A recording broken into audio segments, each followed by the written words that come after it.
Oke, teman-teman. Assalamualaikum warahmatullahi wabarakatuh. Kembali lagi bersama jadi ASN Impian.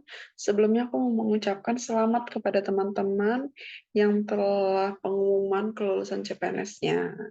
Nah, teman-teman saat ini, teman-teman setelah pengumuman, tahap selanjutnya adalah pengisian DRH CASN 2024.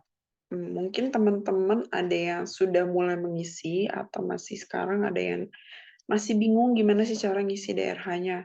Oke, di sini aku akan ngebagiin sedikit tips penjelasan untuk pengisian DRH CPNS 2024 ya teman-teman. Nah, untuk CPNS ataupun P3K itu diwajibkan untuk melakukan pengisian DRH setelah kelulusan.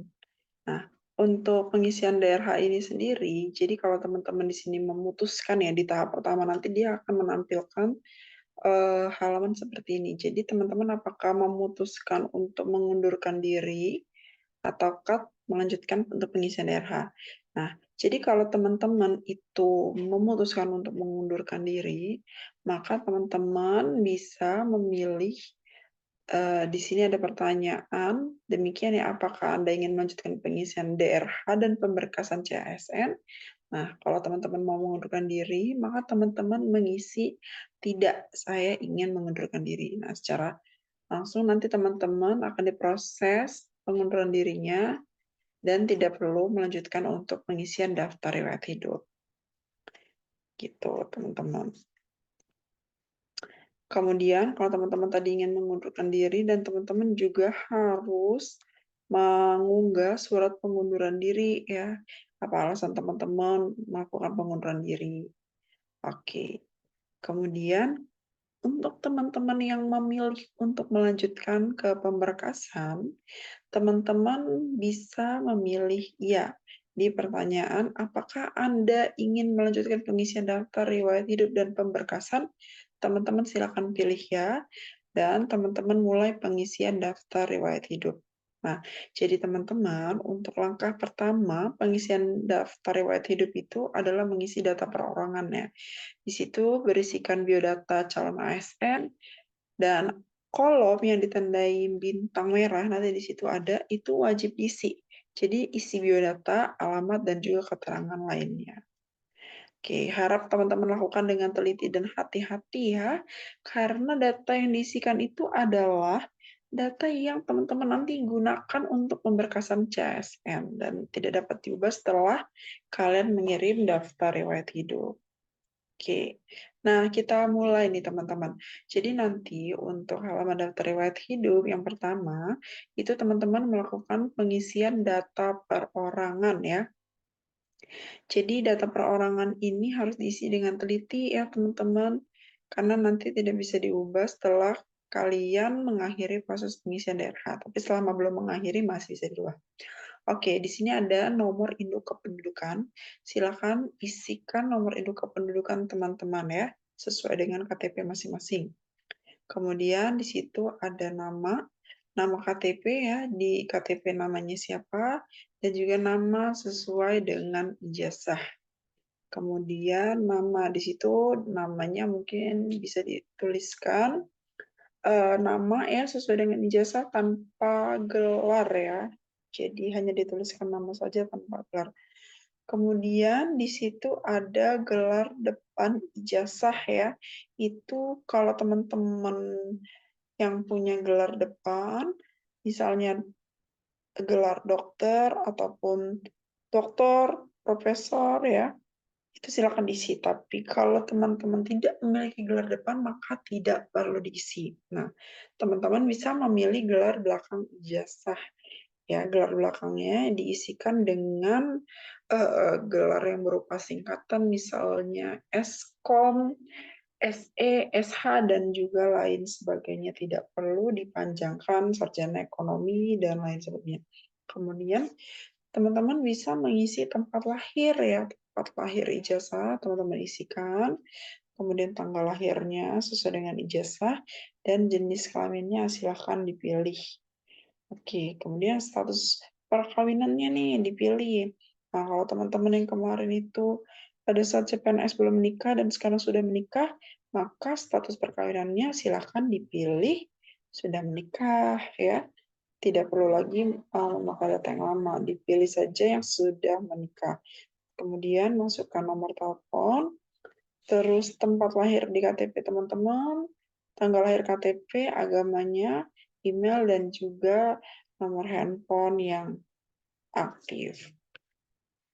Ya, setelah pengisian data perorangan, selanjutnya teman-teman bisa mengisi alamat domisili.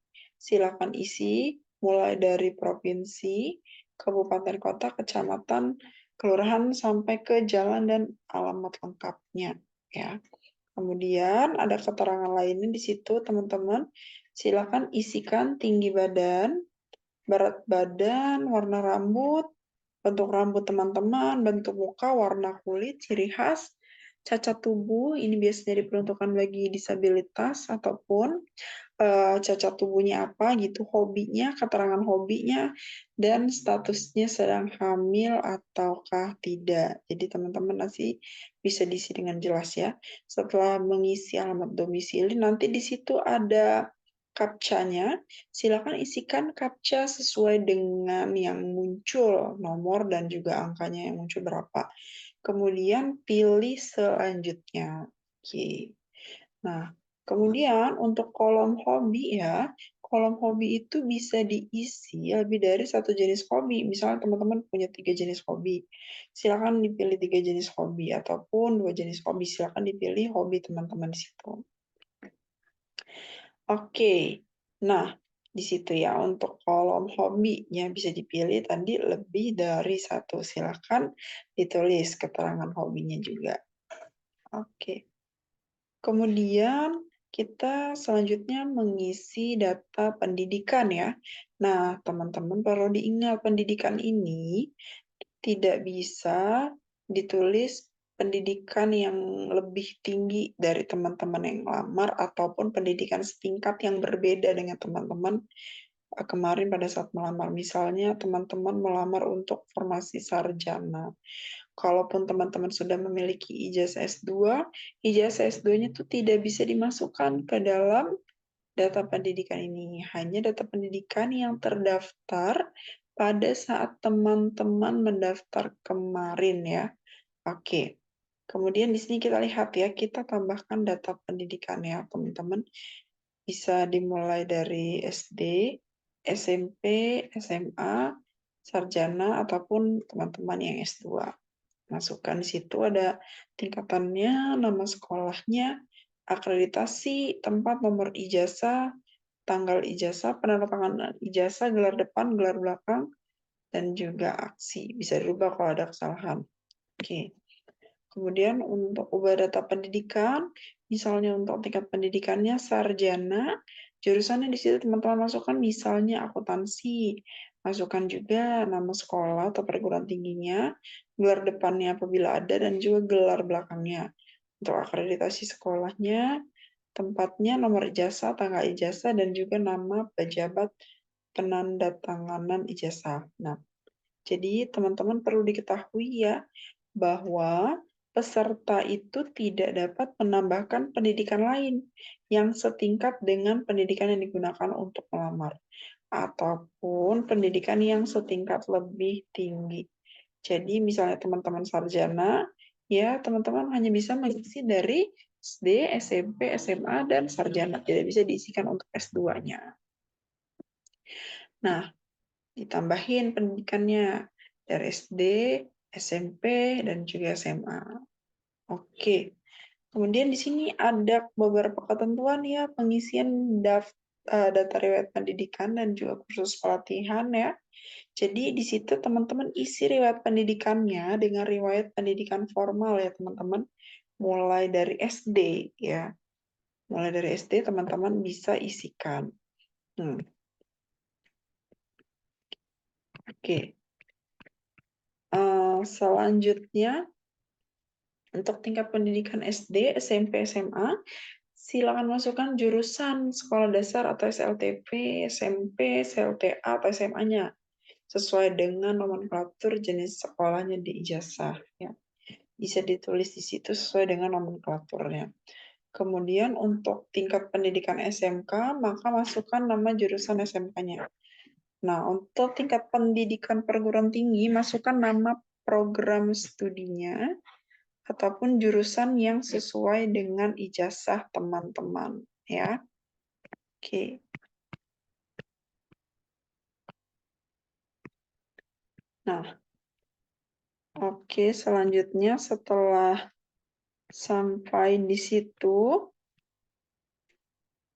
nanti teman-teman bisa menambahkan atau mengubah data riwayat pendidikan ya dan kursus sebelum mengakhiri proses pengisian daftar riwayat hidup. Kalau sudah selesai, bisa klik tombol selanjutnya. Nah, setelah data pendidikan selesai, teman-teman bisa mengisikan data pekerjaan ya. Jadi silakan isi riwayat pekerjaannya, penghargaan, dan juga prestasi yang pernah didapatkan. Misalnya teman-teman pernah kerja di BKN gitu, honor ataupun apa sebagai staff. Nah, di situ bisa diisi. Ataupun teman-teman pernah kerja sebelumnya di BUMN, itu silakan ditambahkan saja riwayat pekerjaannya. Nah, ini nanti penting juga untuk teman-teman bisa peninjauan masa kerja kalau nanti udah mulai berjalan ya.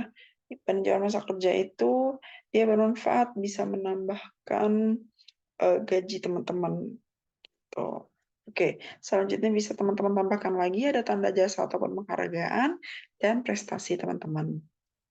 Nah, apabila menginginkan mengubah data pekerjaan, teman-teman bisa ubah data pekerjaannya di situ apa yang mau dirubah, instansinya kah, jabatannya, tanggal mulainya ataupun tanggal selesainya.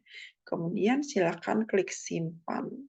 Oke, nah ini juga tambah penghargaan. Apabila teman-teman punya penghargaan ya, selanjutnya silakan klik simpan. Kemudian prestasi, apabila teman-teman memiliki prestasi, silakan ditambahkan. Misalnya pernah juara 1 Taekwondo PON Papua ya, untuk tingkat nasional tahun 2021 itu silakan ditambahkan. Atau teman-teman pernah menjadi lulusan terbaik tingkat universitas gitu, bisa juga silakan ditambahkan, sesuaikan saja di situ tingkatannya. Oke. Nah, selanjutnya langkah keempat itu adalah pengisian riwayat keluarga. Setelah tadi pendidikan, pekerjaan sudah selesai, kita mengisikan riwayat keluarga. Nah, di sini diwajibkan untuk mengisi seluruh anggota keluarga, di antaranya siapa saja, ada pasangan, suami ataupun istri ya, data anak, orang tua kandung, saudara kandung, dan juga mertua. Nah, teman-teman bisa tambahkan kalau untuk yang sudah menikah, istri ataupun suaminya. Ya. Kemudian anaknya, apabila sudah memiliki anak, dan juga riwayat orang tuanya ya, orang tua kandungnya nambah nama ayahnya siapa dan juga nama ibunya siapa. Kemudian saudara kandungnya, tambahkan di situ memiliki beberapa saudara, dan juga mertuanya di situ tambahkan. Kemudian setelah selesai mengisi data keluarga, teman-teman silahkan klik selanjutnya. Nah, itu untuk menambahkan keluarga ya, masukkan nomor induknya, NIK-nya, kemudian masukkan nomor kartu keluarganya, masukkan NIP-nya, dan juga nama ya. Oke, selanjutnya teman-teman klik simpan. Setelah data keluarga diinput, maka selanjutnya ada data organisasi ya teman-teman. Ini bisa teman-teman tambahkan sesuai dengan organisasi apa yang teman-teman ikuti. Gitu. Oke, bisa ditambahkan. Nah, untuk keterangan lain ini adalah keterangan berupa SKCK dan juga surat-surat kesehatan ya. Jadi teman-teman, sebelum teman-teman mengisi DRH ini, teman-teman buat terlebih dahulu surat-surat yang dibutuhkan. Adapun beberapa surat yang dibutuhkan, yang pertama adalah surat keterangan catatan kepolisian ataupun SKCK. Nah, untuk SKCK ini kan dia masa berlakunya 6 bulan ya, teman-teman. Apabila SKCK teman-teman itu sekiranya sudah tidak berlaku, maka silakan diperpanjang. Atau teman-teman yang belum buat SKCK, silakan dibuat baru ya SKCK-nya. Dan juga ketentuannya di situ bisa dituliskan untuk pemberkasan CPNS. Jadi silakan teman-teman bisa mungkin urus dari sekarang SKCK-nya dan nanti bisa di-scan untuk di-upload dalam pengisian DRH ini. Kemudian setelah SKCK ya, teman-teman di situ juga membutuhkan surat keterangan sehat jasmani dan rohani ya. Ini didapatkannya dari rumah sakit pemerintah. Bisa rumah sakit Bayangkara, rumah sakit TNI ya, TNI Polri ataupun rumah sakit daerah ya. Jadi teman-teman buat dulu nih surat keterangan sehat jasmani dan rohaninya. Kemudian di situ teman-teman nanti masukkan nih misalnya surat keterangan nih kalau ada dua gimana terpisah jasmani dan rohani. Tulis saja nomor suratnya dan kasih garis miring ya untuk surat yang kedua. Demikian juga untuk tanggalnya dan juga nama dokternya ya. Nah, untuk nama dokter ini nggak perlu dikasih lagi dokter di depannya. Tulis aja namanya ya. Hanya nama dokter, tanpa gelar, tanpa jabatan, dan juga tanpa rumah sakit. Oke. Selanjutnya masukkan surat keterangan bebas nafza narkotika ya, tanggal surat keterangan, dan juga nama pejabat penandatanganan. Nah, jadi surat-surat yang dibutuhkan apa aja? Di situ tadi kita yang pertama ada SKCK, kemudian surat keterangan sehat jasmani dan rohani, dan juga surat keterangan bebas dari nafza. Oke. Nah, setelah teman-teman isikan, nanti teman-teman isi captcha-nya di situ apa, kemudian teman-teman klik selanjutnya. Nah, selanjutnya di sini ada dokumen yang harus diunggah.